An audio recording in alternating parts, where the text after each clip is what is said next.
Assalamualaikum warahmatullahi wabarakatuh. Nama saya Anissa Nadila Lase, NPM 1917051003, kelas B. Di sini saya akan menjelaskan mengenai finite state machine. Pembahasan yang akan dibahas yang pertama, pengertian finite state machine atau FSM, yang kedua prasyarat FSM, yang ketiga jenis FSM, yang keempat kelebihan dan kekurangan FSM, yang kelima teknik pemodelan FSM, dan yang keenam implementasi FSM. Pembahasan yang pertama yaitu pengertian finite state machine atau FSM. Finite state machine (FSM) atau kadang disebut finite state automata (FSA) adalah sebuah metodologi perancangan sistem kontrol yang menggambarkan tingkah laku atau prinsip kerja sistem dengan menggunakan tiga hal berikut: state atau keadaan, event atau kejadian, dan action atau aksi. Diagram FSM bisa dilihat seperti pada gambar, memiliki dua unsur. Yang pertama yaitu lingkaran yang menyatakan state. Lingkaran diberi label sesuai dengan nama state tersebut. Adapun pembagian lingkaran bergaris tunggal berarti state sementara, lingkaran bergaris ganda berarti state akhir. Yang kedua yaitu anak panah yang menyatakan transisi yang terjadi. Label di anak panah menyatakan simbol yang membuat transisi dari satu state ke state lain. Satu anak panah diberi label start untuk menyatakan awal mula transisi dilakukan. Bisa kita lihat pada diagram ini memiliki dua buah state, dua buah input, serta 4 buah aksi output yang berbeda. Ketika sistem mulai dihidupkan, sistem akan bertransisi menuju ke state 0. Pada keadaan ini, sistem akan menghasilkan action 1 jika terjadi masukan event 0. Sedangkan jika terjadi event 1, maka action akan dieksekusi, kemudian sistem selanjutnya bertransisi ke keadaan state 1 dan seterusnya. Terdapat beberapa simbol yang biasa digunakan dalam pemodelan finite state machine, di mana diantaranya yaitu Q sebagai himpunan state atau kedudukan, sigma sebagai himpunan simbol input atau masukan atau abjad, delta sebagai fungsi transisi, S sebagai state awal atau kedudukan awal, F sebagai himpunan state akhir. Pembahasan yang kedua yaitu prasyarat FSM. Yang pertama yaitu simbol, contohnya seperti A, B, C, 0, 1, 2, 3, dan lain-lain.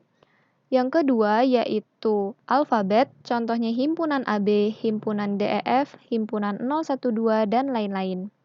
Yang ketiga yaitu string, contohnya A, B, 0, 1, AA, AB, 01, 11, dan lain-lain. Yang keempat yaitu language, misalnya diberikan sebuah simbol dengan himpunan 01 di mana L1-nya itu himpunan 00, 01, 10, 11. L1 ini merupakan set string dengan panjang 2. Untuk L2 himpunan 000, 001, 010, 011, 100, 101, 110, dan 111.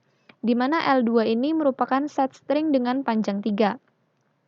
Untuk yang L3, himpunan 0, 00, 01, 000, 001, dan seterusnya.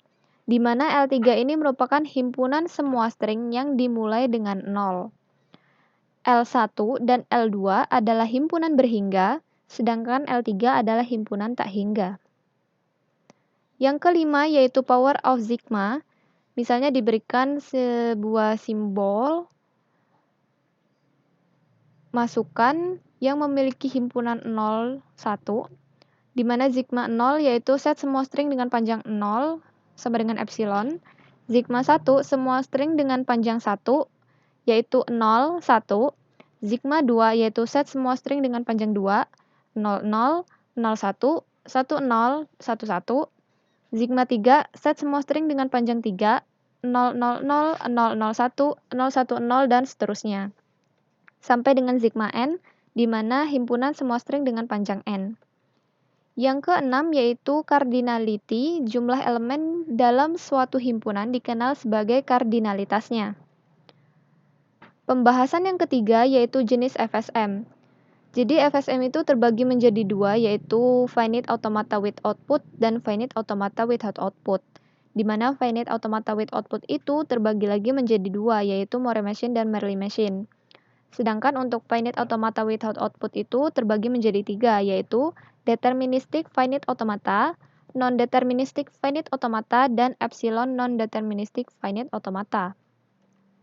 Akan kita bahas satu persatu mulai dari finite automata with output.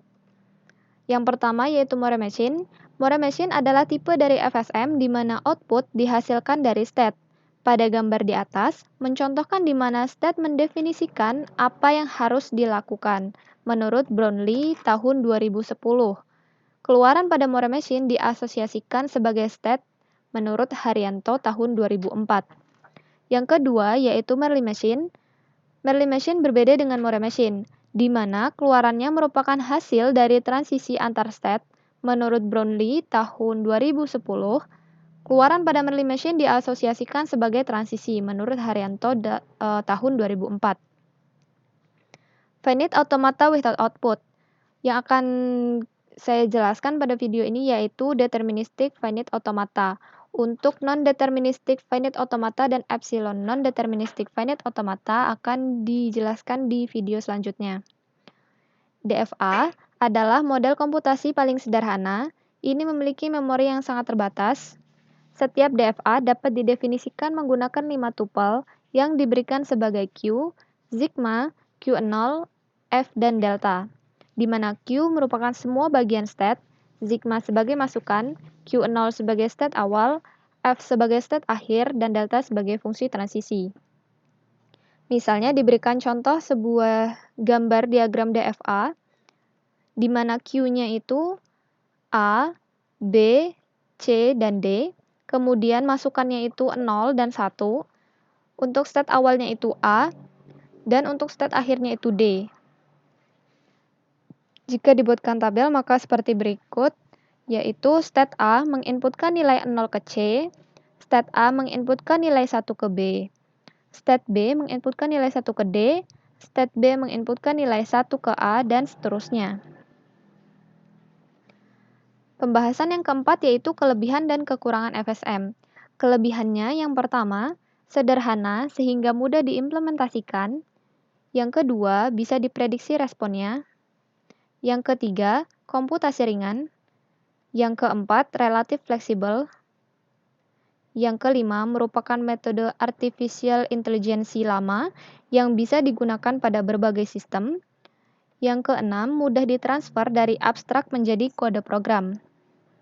Untuk kekurangannya, yang pertama yaitu karena sifatnya bisa diprediksi, maka implementasi pada game kurang disukai.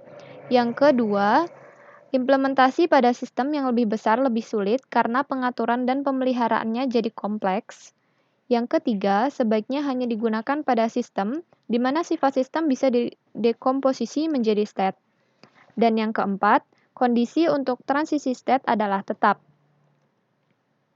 Pembahasan yang kelima yaitu teknik pemodelan FSM. Ada beberapa teknik pemodelan abstrak yang bisa digunakan untuk membantu definisi atau pemahaman dan desain dari FSM. Mayoritas teknik ini berasal dari disiplin ilmu desain atau matematika menurut Lee tahun 1998. Yang pertama yaitu diagram transisi state, juga dikenal sebagai diagram gelembung atau bubble diagram, menunjukkan relasi antara state dengan input yang menyebabkan transisi state. Yang kedua, diagram pengambilan keputusan state aksi, diagram alir sederhana dengan tambahan gelembung yang menunjukkan penungguan terhadap input. Yang ketiga, diagram grafik state, salah satu bentuk dari notasi UML yang berfungsi untuk menunjukkan sifat individu dari objek sebagai nomor state dan transisi dari state tersebut. Dan yang keempat yaitu analisa hierarki perintah. Meskipun tidak seperti state, ini merupakan teknik dekomposisi perintah yang melihat dari sudut pandang bagaimana caranya perintah dibagi jadi sub-perintah dan urut sesuai dengan urutan kejadiannya. Pembahasan yang keenam yaitu implementasi FSM. Ada beberapa bentuk implementasi, diantaranya yang pertama yaitu naive approach, yang kedua state transition table, dan yang ketiga embed rules. Sekian dari penjelasan saya, mohon maaf jika ada kesalahan. Saya akhiri, wassalamualaikum warahmatullahi wabarakatuh.